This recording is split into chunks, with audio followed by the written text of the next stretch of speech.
Hello guys, welcome back to the channel. आज के इस वीडियो में बात करेंगे डिजिटल रूपी के बारे में। जी हाँ, आपने सही सुना, डिजिटल रूपी के बारे में। और आरबीआई ने इसका पायलट फेज आज से चालू कर दिया 1 दिसंबर 2022 से। तो ये डिजिटल रूपी सीबीडीसी है, यानी कि सेंट्रल बैंक डिजिटल करेंसी, और आरबीआई ने इसका पायलट फेज चालू कर दिया। पहले भी आरबीआई ने इसके बारे में बात करी थी। तो इस वीडियो में सारा कुछ डिस्कस करेंगे, कैसे प्लान चालू, कौन कौन से बैंक जो है पार्टिसिपेट कर रहे हैं, डिजिटल रूपी से आपको इंटरेस्ट मिलेगा या नहीं मिलेगा, तो सारा कुछ डिस्कस होगा इस वीडियो में। तो वीडियो को पूरा देखना, और अगर आपने अभी तक चैनल सब्सक्राइब नहीं किया है तो चैनल को भी सब्सक्राइब कर लो यार जल्दी से, और कमेंट करना मत भूलना। अगर आप कमेंट करते हो तो मुझे काफी अच्छा लगता है कमेंट पढ़ना और उनके रिप्लाई करना। तो फटाफट से शुरू करते हैं ये वीडियो और देखते हैं आरबीआई के डिजिटल रूपी के बारे में सारी इन्फॉर्मेशन। तो आरबीआई ने अपने ऑफिशियल ट्विटर अकाउंट में बोला कि operationalisation of central bank digital currency retail e, और अपने रूपी का साइन है तो पायलट। और इन्होंने न्यूज़ दी और जस्ट बताया कि हमने जो पायलट फेज है इसका हम चालू कर रहे हैं। और यहाँ पे सारी इन्फॉर्मेशन देखिए। तो ये डेटेड है 29 नवंबर, जिस दिन को इन्होंने ट्वीट किया है।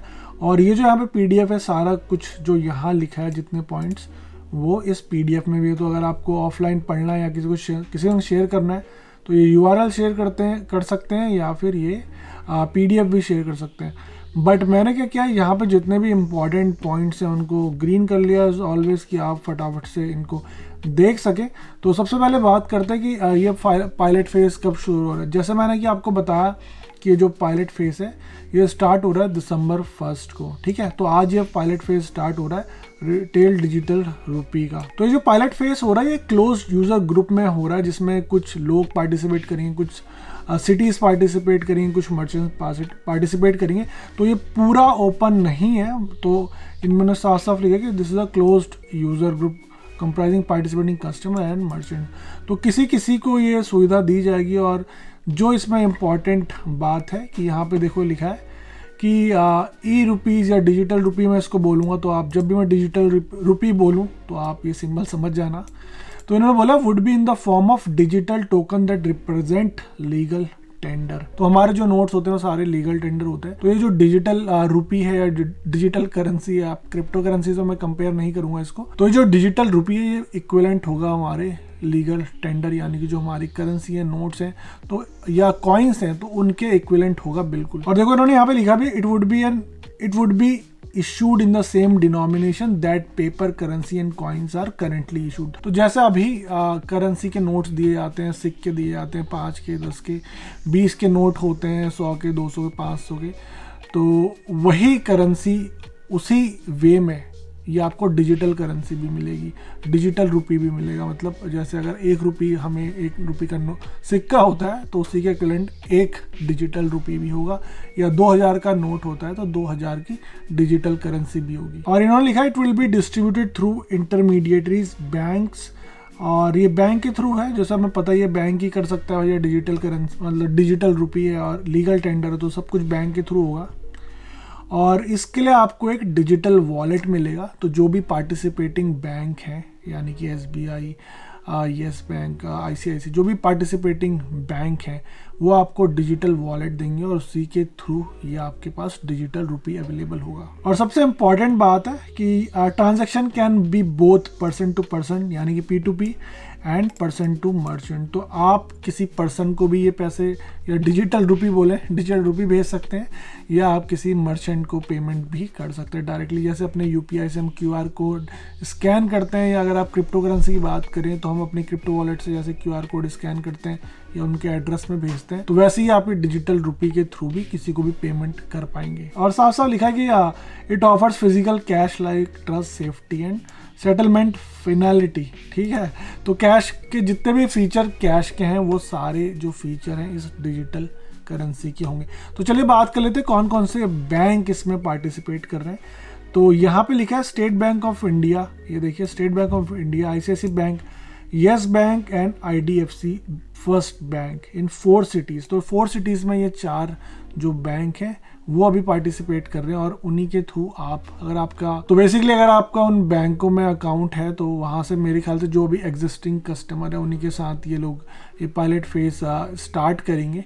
तो अगर आपका बैंक है तो आप ये जो डिजिटल करेंसी या डिजिटल रुपी के बारे में नोटिफिकेशन इन बैंकों से आप उम्मीद कर सकते हैं कि आपको बताएंगे। और सबसे इम्पॉर्टेंट बात, जैसे कि हमारे पास जब पैसे होते हैं, जो हमारी पॉकेट में वॉलेट में पैसे होते हैं, तो उनसे हमें कोई भी इंटरेस्ट नहीं मिलता। सिमिलरली जो भी हमारे डिजिटल वॉलेट में डिजिटल रुपीज़ होंगे उनसे कोई भी इंटरेस्ट नहीं मिलेगा, बिकॉज वो सिमिलर हैं बिल्कुल कैश की तरह। और इन्होंने इस बात को साफ कर दिया, as in the case of cash it will not earn any interest and can be converted to other forms of money like deposits with bank.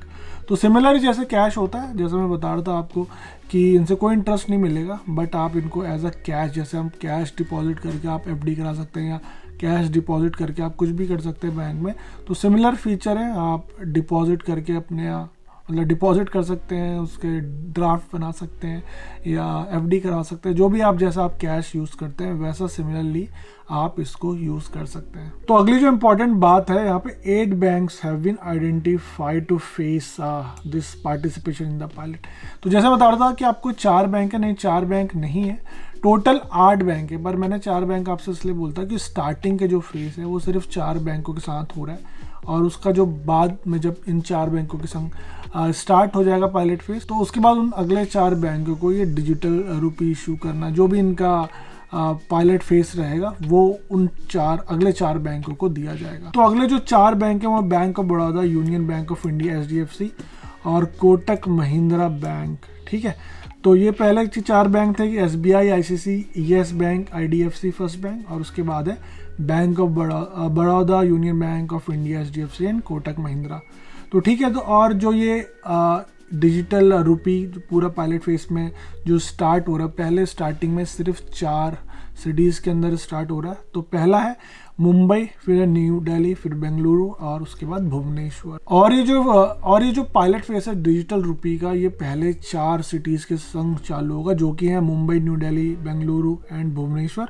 और उसके बाद ये एक्सटेंड करेंगे, और उसके बाद ये एक्सटेंड करेंगे अहमदाबाद, गंगटोक, गुवाहाटी, हैदराबाद, इंदौर, कोची, लखनऊ, पटना एंड शिमला को।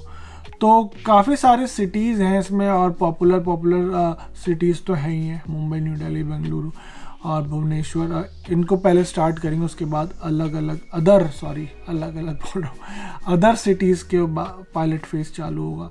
और उसके बाद जब ये पायलट फेज चालू हो जाएगा, तो बेसिकली ये पायलट फेज में क्या करने वाले हैं कि ये चेक करेंगे इस जो भी इनका पूरा इंफ्रास्ट्रक्चर है कि ये कितना स्ट्रॉन्ग है, कितना रोबस्ट है, और कितनी ईजिली जो पेमेंट है वो सब हो रहे हैं। तो सारा कुछ इस पायलट फेज में चेक होगा, और उसके बाद ही जब ये प्लान पूरा इनका सक्सेसफुल होगा, उसके बाद ही ये पूरा मतलब पूरे इंडिया में इस प्लान को लागू किया जाएगा। इस जो ये फेस है इसको पूरे सबके लिए ओपन कर दिया जाएगा। तो मेरे हिसाब से तो एक सही कदम है कि इंडिया गवर्नमेंट ने भाई क्रिप्टो करेंसी को तो अभी ऐसा कुछ दर्जा बोलूँगा कि उनको ऐसा दर्जा या रिकॉग्नाइज नहीं किया है कि क्रिप्टो करेंसी एक हम अडॉप्ट कर सकते हैं कि नहीं, बट उसके ऊपर विचार तो इनका पूरा चल रहा है। बट अभी तो इसको ये एज आ टेररिस्ट को फंड करना और इलीगल कामों में यूज़ करने के लिए ही सोचा जा रहा है इंडियन गवर्नमेंट की तरफ से कि भाई